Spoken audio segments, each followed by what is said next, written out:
And welcome back. In the months and years ahead, New York City's leaders will be tasked with helping hard-hit communities across all 5 boroughs recover fully from the social and economic devastation caused by the COVID-19 pandemic, as well as charting a course towards a more equitable future. Now, fortunately, elected officials and policymakers have an incomparable asset and ally in nearly every New York City neighborhood. That is the city's 217 public libraries. What will that mean moving forward? Well, here to show a little bit more about this is about this report is the Editorial Policy Director of the Center for an Urban Future, Eli Dvorkin. Eli, good to have you back. Hey, thank you so much for having me back. Great to be with you. Hey, listen, it's good to have you to really talk about this here, because when we talk about libraries in the context of moving forward, what do you see as being the potential future for libraries as we know it? Well, libraries are already on the ground in almost every community, serving New Yorkers every day. But I think there's an opportunity to really harness their full potential as the crucial social infrastructure needed to help make sure that we have an inclusive recovery from the effects of the pandemic, and to really lay the foundation for a more equitable future for the long term. And libraries are already doing so much of this today, but the opportunity ahead, I think, is really to tap into their full potential and help them do more in all of these crucial areas where libraries have a unique advantage when it comes to the trust of New Yorkers, the ability to reach New Yorkers where they are in their communities, and the fact that they're already delivering crucial programs and services in all of these areas that really align with New York City's greatest needs today. So when we talk about the work that's going on right now, there is a Branches to Recovery report. Educate our viewers on this report and what it actually speaks to. Sure, thanks, Darren. So this report really looks at the opportunity ahead for the next mayor, leaders in the city council, borough presidents, really leaders across city government, to tap into this incredible resource that's already in their own backyards, the city's 217 branch libraries.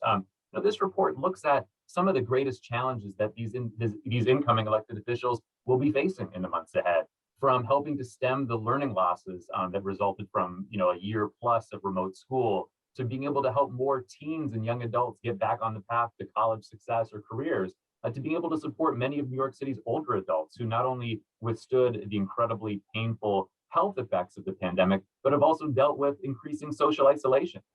And we see in every one of these areas and more the incredible potential of branch libraries to do more, to be better tapped in as key partners and allies as the city forges a path ahead.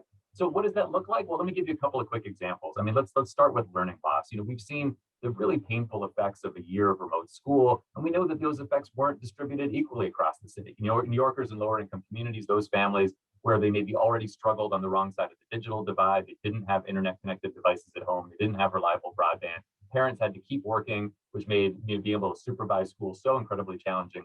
Well, libraries have an amazing role that they can play there. We actually already see in this report that libraries are one of the only providers of drop-in homework help in communities across the city. But right now, those services are only available in about 20 branches in the New York Public Library system, in about a third of the Queens Public Library system, similar percentage of branches in the Brooklyn Public Library system. And that could change with a new investment from city leaders. We could have drop-in homework help in all 217 branch libraries and bring those crucial services to New Yorkers wherever they live.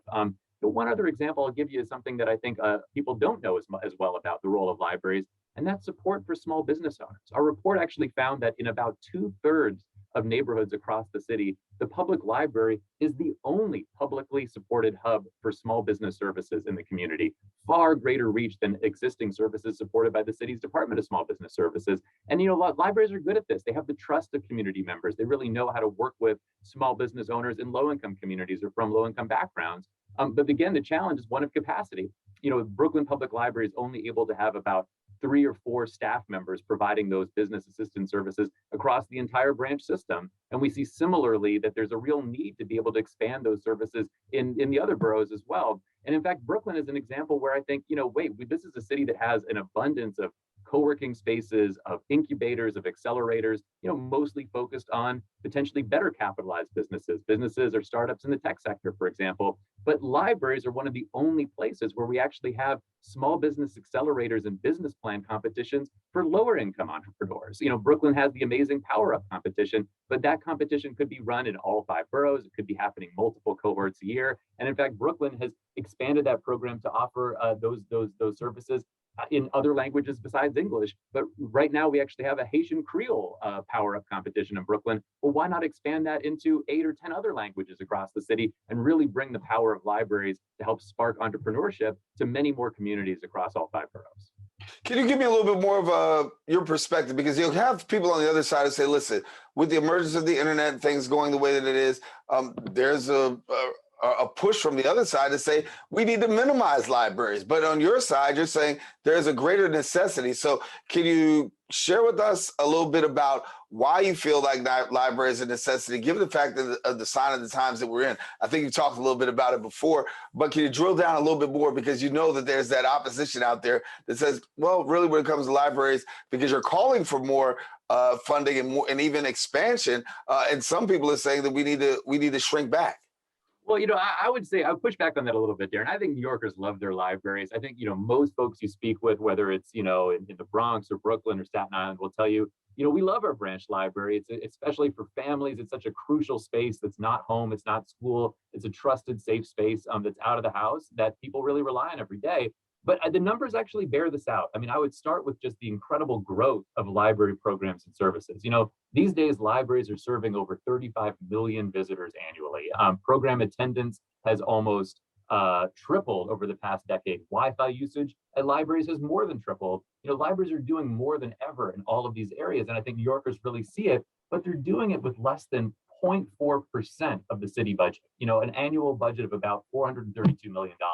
That's 30% less than the Department of Parks, 63% less than the Department of Corrections, and 92% less than the police department. So to me, the issue is less about making the case that libraries are so essential for New Yorkers, although we have to keep making that case, because as you pointed out, some folks may not see how libraries have pivoted in the digital age. They're not just places to lend books anymore. They're spaces for connection to the digital world, for job training for folks that are unemployed and looking for help to get back into the workforce, for older adults, for immigrants who really trust libraries more than any other civic institution. But they're doing it with such minimal funding compared to the need and the potential for what libraries could be doing. So to me, I think once you've established that libraries are in fact doing more than ever, and have this incredibly unique advantage to be able to support New York City policymakers in all of these areas with the greatest needs, then you've got to look at the budget. And I think you have to see that $432 million annually is just totally insufficient given the scale of these needs out there.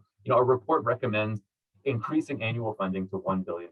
And that would put libraries in a position to be able to expand these crucial programs and services to actually meet the full scale of the needs that we're seeing as we emerge from this incredibly devastating 20 months. One of the things I really loved about one of your priorities is the fact of what you plan on doing with libraries if approved. And that's what you want to do. Take some of their resources on the road. I know that is what you're talking about. Homeless shelters, laundromats, public housing complexes, senior centers, playgrounds. Share with us a little bit more about that. I like that. Yeah, thanks, Darren. Well, I mean, I think that's really true. At the moment, we know that one of the great advantages of libraries is the fact that they are in almost every community, 217 branches scattered across the city. But even that alone is not enough to reach all the New Yorkers that could really benefit from connections with librarians, frankly, who are so good at helping folks navigate toward programs or services or resources that can really help meet them where they are and help them with their current needs. But we need to be able to bring those services on the road. So to give you an example of why this is so challenging today, right now, with all of that growth that I described, the increase in visitation, the number of users of library services, computers and programs and everything else, libraries are doing all of that with 15% fewer full-time staff now than a decade ago.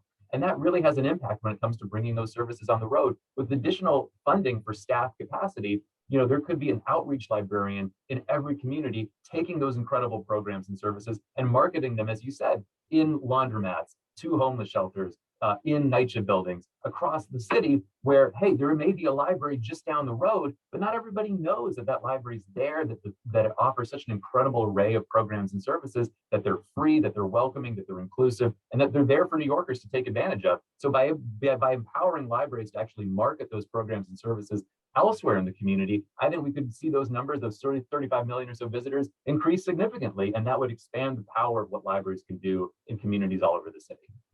Well, Eli, we got to leave it there, but certainly we want to follow this as it continues to go forward. Please let us know how this works out. We've, of course, got the open door to come on back and let us know. So, Eli, thanks a lot for sharing with us. Thanks so much, Darren. Always a pleasure, and looking forward to the next time. Yeah, we've got some wonderful public libraries all across New York City, and more particularly right here in the borough of the Bronx. And yes, we can do all that we can to save and preserve them. Now, listen, if you want more information, we encourage you to visit the website at nycfuture.org, and then also follow them on Twitter at nycfuture. We encourage you, don't go anywhere. We've got more open coming up right after this.